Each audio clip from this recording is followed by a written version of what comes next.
Ice breathes across the plain before dawn. Frost grits the grass where mammoths passed at midnight. A dark shape waits beyond the silver sage. Its teeth catch the first cold light. This is no tiger and no modern cat. It belongs to a vanished branch of predators. Scientists call it Smilodon, the Sabertooth. And this frozen world was made for ambush. But its greatest strength was never the teeth alone. To understand the hunter, we must enter its winter. North America is colder now. Ice sheets rule the far horizon. Winds comb the open country. Yet this is no endless snowfield. Grasslands, scrub, wetlands, and woodlands patch the cold.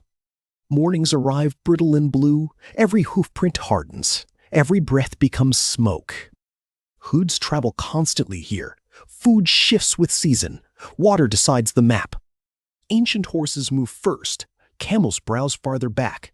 Bison darken the low ridges. In some valleys, conifers stand lower than today. In others, sage and marsh reeds dominate. Ground sloths browse with impossible calm. Young mammoths stay close. Everyone listens for movement. The saber-tooth listens too. Its world is built from silence. Silence keeps it alive. Scientists usually call this hunter Smilodon fatalis. It lived across much of North America. Far to the south, relatives thrive too, but this cold story belongs here. At first glance, it seems oversized. Then it steps forward, and everything seems undersized. Its body is shorter than a lion's. Its chest is deeper. Its limbs look heavier. The tail is surprisingly small. Balance comes from the forequarters. Power lives in the shoulders. Those forelimbs are the first clue. They are thick, muscular, and gripping. The second clue is the neck. It is not elegant. It is engineered. Then come the teeth. Upper canines descend like curved knives. They define the silhouette. Despite the nickname, this is not a tiger. Saber-tooths belong to an older cat lineage. Its jaws can open extraordinarily wide. The gape clears the sabers. Few living cats match it. But a wide gape changes mechanics. This bite was not built for bone crushing. It needed precision. The evidence suggests a specialist's method. Seize the prey first, deliver the bite second. That is why the forelimbs matter. They pin and control. The teeth finish carefully. Sideways stress could damage those canines. A reckless strike was dangerous. Technique meant survival. So Smilodon likely hunted with restraint. Not frenzy, not waste. It closes low through the grass. Shoulder blades rise beneath the hide. Each step disappears. Its coat color remains unknown. Spots are possible. Stripes are possible. Certainty is impossible. Paleontologists can recover bones. Skin almost never survives. Fur patterns stay in shadow. Even so, the body speaks clearly. This cat was an ambush predator. It favored surprise over pursuit. That did not require dense forests everywhere. Broken ground, reeds, gullies, and scrub offered concealment. Some fossils even place Smilodon in open habitats. Ambush still works there. Terrain becomes the cover. Ahead, the bison herd spreads loosely. Calves stay between adults. Frost rattles through dry stalks. Smilodon does not charge immediately. It studies hesitation. Predators read weakness better than shape. A limping animal matters. A distracted mother matters. Deep snow matters most. Winter changes every contest. Hooves slip sooner. Muscles cool faster. Hunger shortens patience. This cat understands efficiency. It cannot waste momentum. Cold punishes every failure. Horses snort at the wind. A camel lifts its head.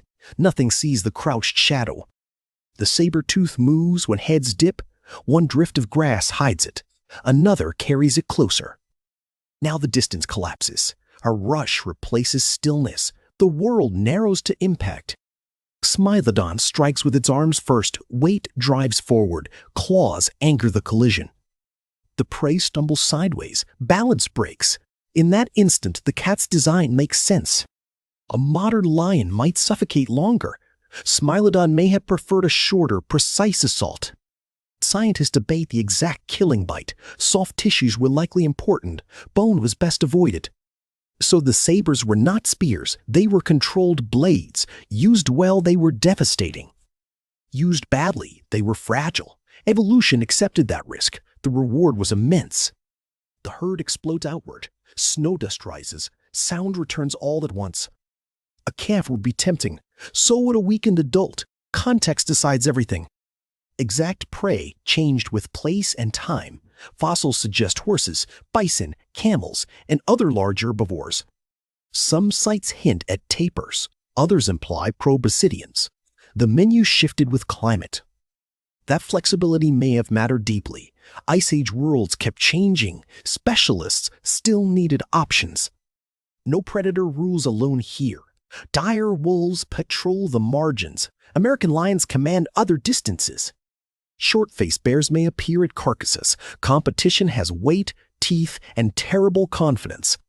So speed is not enough. Smilodon must secure food quickly. Then it must defend it. This is where bulk helps. That barrel chest matters. Those limbs become barricades. The direwolf pack tests everything. Numbers can unsettle any hunter. Even power respects persistence. Perhaps Smilodon fed alone sometimes. Perhaps not always. The fossils do not settle every question. Many individuals from Rancho La Brea show injuries healed. Some scientists see evidence of social support. A few pathologies strengthen that possibility. One disabled adult reached maturity. Alone, that would be difficult. But sociality remains debated. Bones suggest behavior indirectly. They do not show whole lives. So imagine possibilities, not certainties. A solitary stalker fits. A loose coalition may fit too. If a group existed, it likely differed. Not a lion pride exactly. Something uniquely Sabertooth. Would you face this cold plain at dawn? Tell me below. Would the silence frighten you most, or the tracks in frozen mud? And would you trust the grass ahead, or the shadow behind it? By midday, the frost loosens. Mud returns near springs. Water draws life from miles away. Wetlands gleam like mirrors. Waterfowl rise suddenly. Hooves churn the banks. These oases matter enormously. In drier country, they gather prey. They also gather predators. A saber-tooth knows the traffic patterns. Animals return to certainty. Hunters return to certainty too. Near reeds, concealment beckons again. Open steppe becomes corridors. Ambush becomes geometry. A juvenile mammoth drinks with its mother. Adults tower nearby. The risk here is obvious. Even legends choose carefully. Healthy mammoths are formidable. Smaller, vulnerable, or trapped animals make more sense. Elsewhere, a giant ground sloth rears upright. It can fight back hard. Size is not safety. Sabertooth decisions are cost and calculations. Energy in, injury out, hunger in the middle. The afternoon wind strengthens, scent streams across the basin. Every creature receives the message. Predators leave signatures everywhere. Urine on sage, scratches on bark, footprints at crossings. Smilodon reads those signals. So do rivals.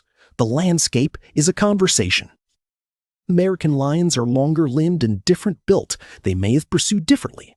Overlap still brought tension. Dire wolves bring endurance and noise. Smilodon brings force and surprise. Each strategy reshapes the other. At a carcass, hierarchy can change quickly. Ownership is temporary. Courage has an audience. The saber-tooth feeds with urgency. Cold preserves meat briefly. Competitors shorten every meal. Its teeth are not built for gnawing deeply. Other carnivores crush more bone. Smilodon likely fed differently. Yet micro-rear studies suggest flexibility. This cat was no help with specialist. It adapted across regions. That adaptability helps explain its reach. From California to Florida, conditions varied. Smilodon kept hunting. Some habitats were wooded. Others were open and dry. The hunter adjusted to both. So the frozen world was never one world. It was many cold worlds. That mattered. As evening lowers, shadows lengthen fast. Prey bunches tighter. Nerves sharpen again. This hour belongs to uncertainty. Light fades unevenly. Every shrub can become a predator. Smilodon's silhouette disappears at dusk. Only the teeth might catch amber light. Then they vanish too. Perhaps cubs wait somewhere sheltered. Perhaps a sibling shadows nearby. Here, evidence becomes imagination. We know the species existed. We know its body well. Daily scenes remain reconstructions. That honesty matters. Prehistory is not fantasy. Wonder grows stronger when limits stay visible.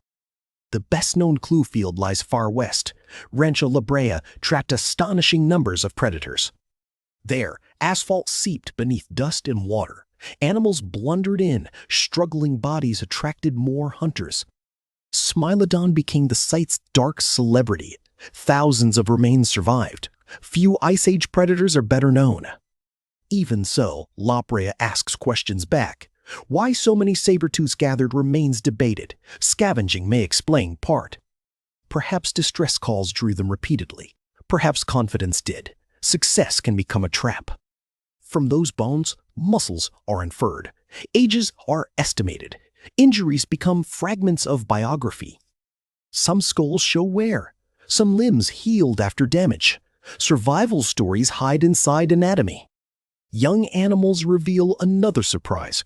Sabers did not appear overnight. They grew gradually through youth. For a time, some juveniles carried baby canines. Later, the adult blades took over. Imagine that awkward adolescence, already dangerous, not yet perfected. Night arrives early in glacial times. Temperature drops hard. Sound carries farther now. The stars above this plane are familiar. Everything below them feels utterly foreign. A saber-tooth moving under starlight is nearly invisible. Only movement betrays movement. Life here depends on noticing first. But the world beneath those stars is changing. It will not remain as rich forever. Climate lurches at the Pleistocene's end. Ice retreats, rainfall patterns reorganize, vegetation shifts. Habitats fragment or transform. The old megafaunal routes begin to dissolve. Dependable prey becomes less dependable. Humans also spread through these continents. Their arrival overlaps the final chapter. The exact balance remains debated. Now, was it climate alone? Was it people too? Most likely, pressures combined. Large predators suffer when large prey disappears. The saber-tooth's brilliance had a foundation. That foundation was abundance. Remove the mammoths, many horses, many camels, more. The architecture of the hunt collapses. Around the end of the Ice Age, Smilodon vanishes. Not in one dramatic instant. In a fading sequence. The frozen world does not end cleanly. It unravels. Species disappear from a web, not a stage. And still the bones remain. In tar, cave, and sediment, they wait patiently. From them, we rebuild posture, motion, seasons, and risk. We also meet uncertainty honestly. That may be the most humbling part. We can approach this animal closely. We can never watch it completely. Yet the outline is enough to astonish. A cat's unlike any alive, a hunter shaped by cold.